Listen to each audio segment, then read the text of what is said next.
Pero sa totoo lang mga kaibigan, no, nare-realize natin ngayon na si Leni Robredo ay mas marami pang nagawa sa kanyang budget na 700 million. At kapag merong mga disaster, pumupunta siya sa iba-ibang mga lugar at siya ay sumusulong sa baha, kahit merong mga electric current na sinasabi niya noon, mga kaibigan, pinagtatawanan natin. Pero mga kaibigan, sincere siya na humaharap sa mga tao at tumutulong at nagagawa niyang tumulong kahit na napakaliit ng kanyang budget. Di ba? Si Leni Robredo. Pero itong Vice Presidente na ito, walang kwenta sa lahat ng Vice Presidente na naaabutan ko since ako ay nagkamalay sa mundong ito.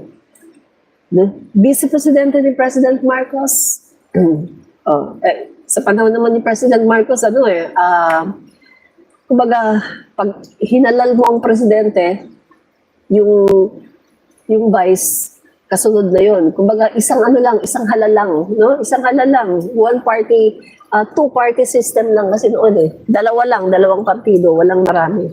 Kumbaga, liberal lang at saka nationalista, ganun lang. Or liberal at saka KBL, ganun lang, no? Walang maraming mga, kumbaga, two-party system lang noon sa panahon ni President Marcos. And then, after President Marcos, ayan, Cory Aquino, Vice Presidente niya, Doy Laurel, okay din. Ngayon lang nagkaroon talaga.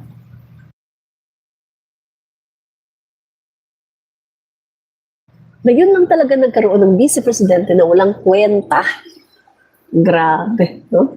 Kaya nga, hindi kaya siya nahihiya sa sinasabi niya, no? Ito pa, no? So, be professional. This was the pointed reminder Vice President Sara Duterte gave to Interior Local Government Secretary John Vic Remulla over his use of humor when announcing work and class suspension. Mga kaibigan, si Secretary John Vic Remulla ay matagal na po naming governor yan dito sa Cavite at ganyan po talaga siya magbigay ng class suspension announcement. At nagugustuhan po, lalong-lalo na po ng mga Gen Z kasi ang mga recipient naman po ng kanyang pagkakansela ng classes ay ito pong mga Gen Z kasi sila naman po yung talagang pumapasok sa school. Mga kabataan po yan. At kaya gustong-gusto po siya ng mga Gen Z kasi nakaka-relate po siya sa language ng mga Gen Z. Yan po mga kaibigan. At ngayon na nadala niya yung way ng kanyang pag-release ng announcement, nadala niya as DILG Secretary, ito pinupulaan ni Sara Duterte na dapat daw maging professional. Nagsalita ang nag-hire ng killer, nagsalita ang nag-meltdown, mga kaibigan, sa loob pa mismo ng House of the Representatives. Kung meron ditong hindi professional, walang iba kundi siya. Kung merong hindi professional, walang iba kundi si Sara Duterte. Wala nang hindi magiging professional pa. Mga kaibigan, si Sara Duterte ang pinaka-unprofessional. Sabi ko nga sa inyo, sa buong buhay ko, ngayon lang ako nakakita ng ganitong klaseng politiko. Grabe mga kaibigan. Kung yung tatay niya, minumura ang Diyos, minumura ang Papa, minumura yung mga kaparian, ito mga kaibigan, iba. Mas malala ito mga kaibigan, mas malala ito. Grabe. Biruin mo mga kaibigan, ang gamit ang official seal, mga kaibigan, ang official seal ng Office of the Vice President na kukuha niya na maggawa ng mga fake news at nakukuha niya magsabi, imagine myself cutting his head. Grabe mga kaibigan, no?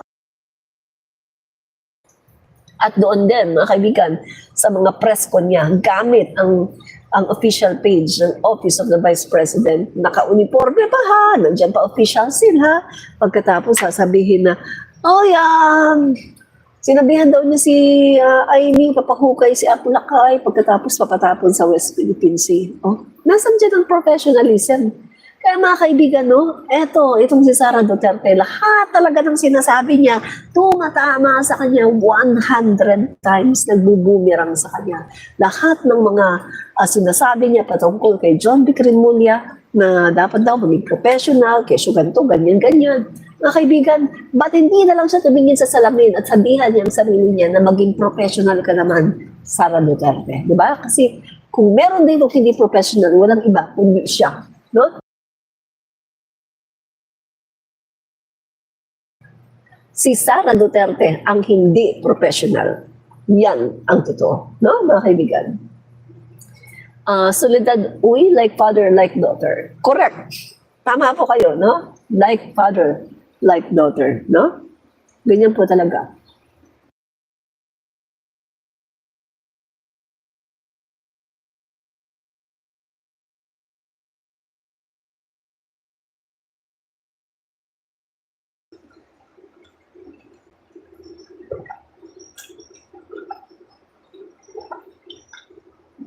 Yan.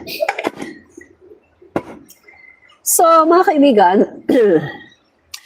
pinuri nga po ni President Trump, no, si PBBM na very top daw, no, very top negotiator, no, si PBBM. Pinuri po niya. So, sandali, i-wrap up muna natin bago tayo magpunta sa ibang ano, no? I-wrap up muna natin itong sinasabi ni Sara Duterte. Vice President was referring to a post made by the official Facebook account of the Department of Interior and Local Government, the DILG Remulla, addressing those waiting for suspension updates. Joke. Mga abangers, may inabangan ba kayo? Mamaya na, kain muna ako. He followed it with another post. Mga abangers, sarap ng bogchi ko. Bogchi, ibig sabihin chibog. Sa kabusugan ay nakaidlip ng sandali. O eto na, inaabangan nyo.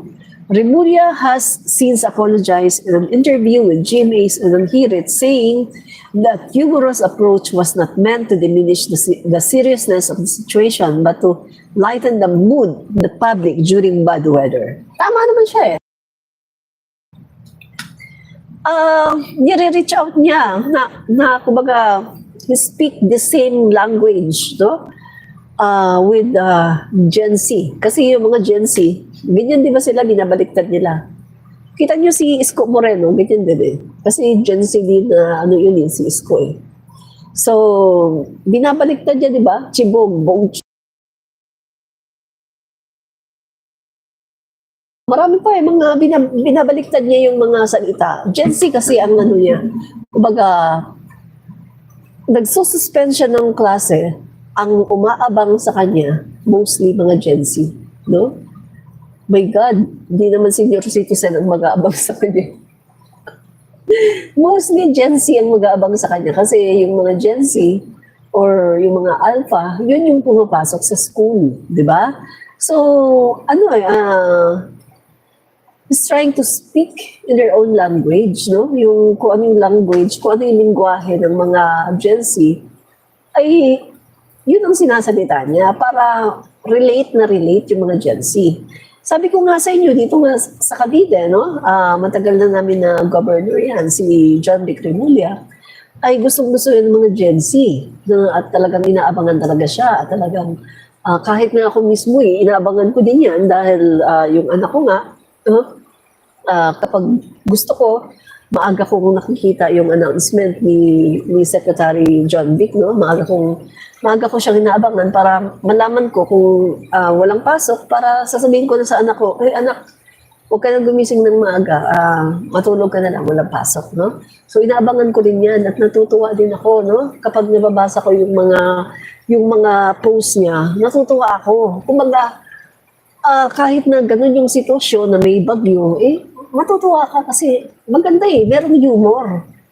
Unlike dito, kay Sara Duterte na mabubuisit ka may stress ka Dahil ang ginagawa, nagmumura at katapos magbabantaan ka, nagpapatayin yung tatlo, no? At kung ano-ano pang mga kabwisitan ang ginagawa, mga paninira sa gobyerno, paninira sa turismo, paninira sa lahat. Paninira, tapos inaangat yung sarili niya na siya daw ganito, magaling daw siya, keso siya daw ganito. Yun, nakaka-stress, no? Pero yung ginagawa ni Secretary Remulla, yan yung maganda. Kasi may humor, hindi naman siya nagmumura, no? So, pero kung kayo ay DDS, ay wala na akong magagawa sa inyo. Kasi ang utak nyo baliktad Biruin nyo si Digong, minura ang Diyos. Nagalit ba kayo? Nang minura ni Digong ang Diyos, nagpalakpakan kayo at saka naghiyawan. Nang minura ni Digong ang Papa sa Roma, nagpalakpakan kayo at naghiyawan, nagtsatsan pa kayo, Duterte! Duterte! Habang minumura niya, no? Nagtsatsan pa kayo. Pagkatapos, nung inamin ni Digong na minolestya niya, yung maid, pinasok niya yung finger niya doon, basa daw, aba, tuwang-tuwa din kayo. Hala, tuwang-tuwa kayo. Duterte! Duterte! Palakpakan ng mga gago. Palakpakan. Tapos tuwang-tuwa. Tuwang-tuwa kayo sa kademonyuhan. Pero eto, binabatikos nyo si Secretary John de Cremona na nagpapatawa lang sa kanyang class suspension, na nilalagyan lang niya ng humor para naman kahit paano gumaan-gaan yung buhay ninyo.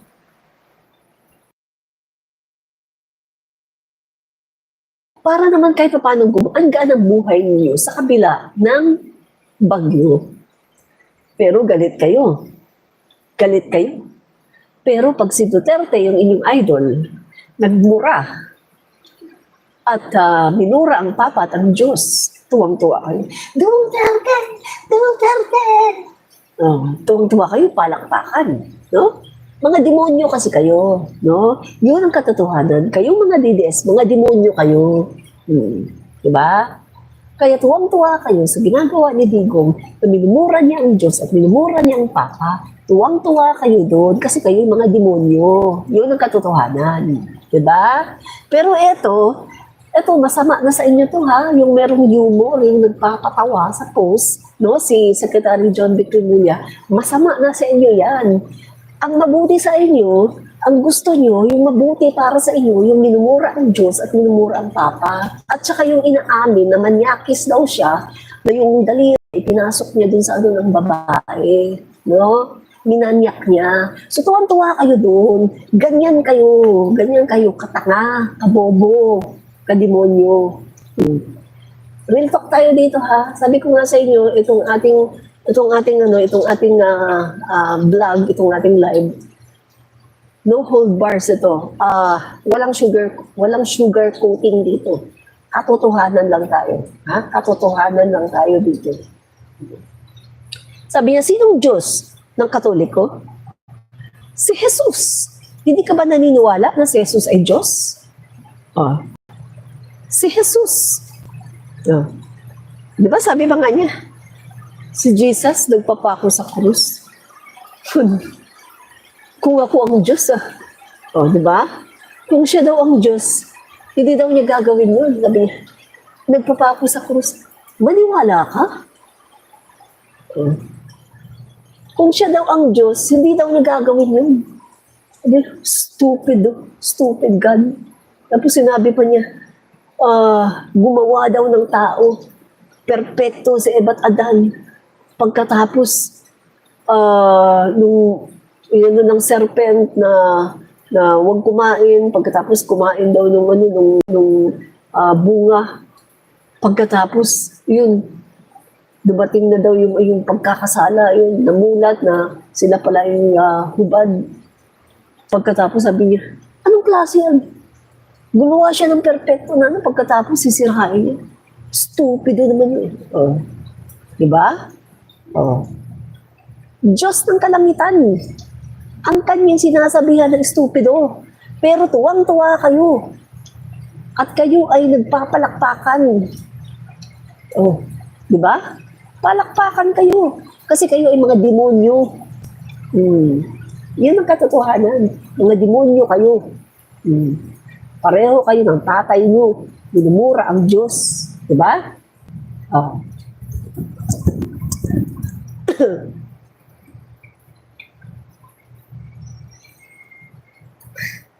Etong si Perfecto Salumbides, no?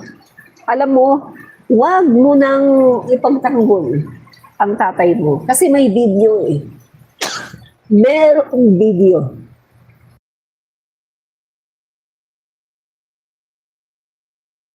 Hindi mo pwedeng pabulaanan dahil may video. minura niya ang Diyos, no? Okay. Minura niya ang Diyos. So, mamaya, ano ko yan, ha? Ipopost ko yan dito sa Facebook. Abangan mo, ha? Perfecto sa Lumbides, abangan mo. I-repost ko yan dito sa Facebook kung paano niya minura ang Diyos. Di ba? Kasi demonyo siya eh. Demonyo. Sabi nga niya, pinagmamalaki nga niya, itong bibig na to, bigay ito ni Kristo. Ang sabi ni Kristo, magmura ka ng magmura para umayo sila. Tingnan mo yung blasphemy. Si Kristo ba nagturo sa tao na magmura ka ng magmura? Grabe Pero yung mga, anong ginawa ng mga Grabe sinabi niya yun kaharap niya si Kibuloy. Mga kaibigan, si Kibuloy ang kaharap niya at yung mga audience sa SM9. Alam niyo ba, nagpalakpakan pa. Si Kibuloy na sinasabing pastor, my God, di ba dapat ang gagawin, kung si Kibuloy ay tunay na pastor, dapat ang ginawa niya, during that time, agad-agad, ay kanyang tinama. Sana tinama niya agad-agad si Duterte. Kaso hindi nga siya totoo siya isang kulto. Dapat during that time, sinabi niya kaagad dapat kay Duterte na, pare, or ano bang tawag niya kay Duterte? Mr. President, mawalang galang na kasi mali po yan. Ang nakalagay po kasi sa Biblia, ganito, na ang bibig natin